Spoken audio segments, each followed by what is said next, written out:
नमस्कार. महाराष्ट्र शेतीप्रधान राज्य आहे. आपल्या राज्याची अर्थव्यवस्था, ग्रामीण जीवन, उद्योग आणि पर्यावरण हे मोठ्या प्रमाणात पाण्यावर अवलंबून आहे. त्यामुळे जलसुरक्षा ही आज केवळ विकासाची नव्हे तर अस्तित्वाची गरज आपण समजू शकतो. यावर्षी एल निनोमुळे मान्सूनच्या पावसावर परिणाम होऊ शकतो. हवामान विभागाने राज्यात सरासरीपेक्षा कमी पाऊस होण्याचा अंदाज व्यक्त केलेला आहे. यामागे जागतिक हवामान बदलासोबतच एल निनो या हवामान घटनेचाही प्रभाव असल्याचे तज्ज्ञ सांगतात. यामुळे पाऊस कमी पडणे, पावसाचे असमान वितरण होणे किंवा काही भागामध्ये पाण्याची टंचाई निर्माण होण्याची शक्यता वाढते.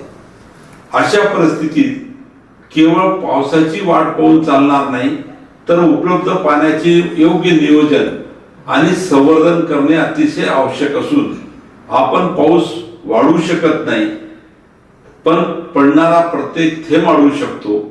पाऊस जमिनीत मुरू शकतो, भूजल साठे वाढवू शकतो आणि हाच जलसंधारणाचा मूलमंत्र.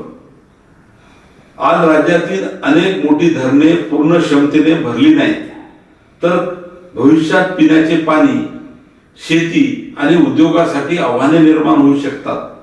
त्यामुळे जलसंधारण ही काळाची गरज आहे.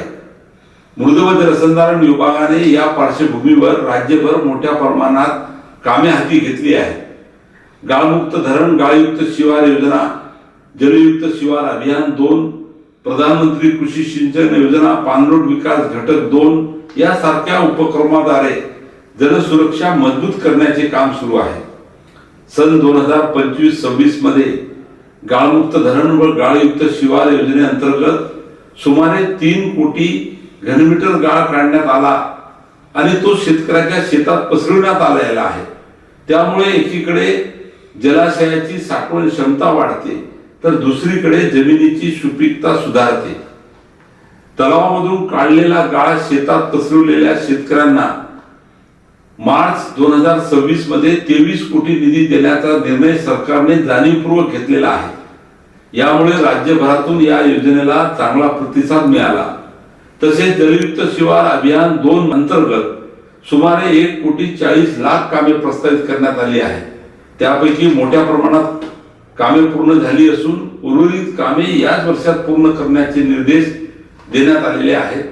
प्रधानमंत्री कृषी योजना, पाणलोट विकास घटक 2 अंतर्गत हजारो शेतकऱ्यांना वैयक्तिक लाभ देण्यात आलेले असून यामुळे जलसंधारण आणि शेती विकास याचा प्रभावी समन्वय साधला जातो. बंधू आणि भगिनींनो, जलसंधारण म्हणजे फक्त पाणी अडवणे नाही.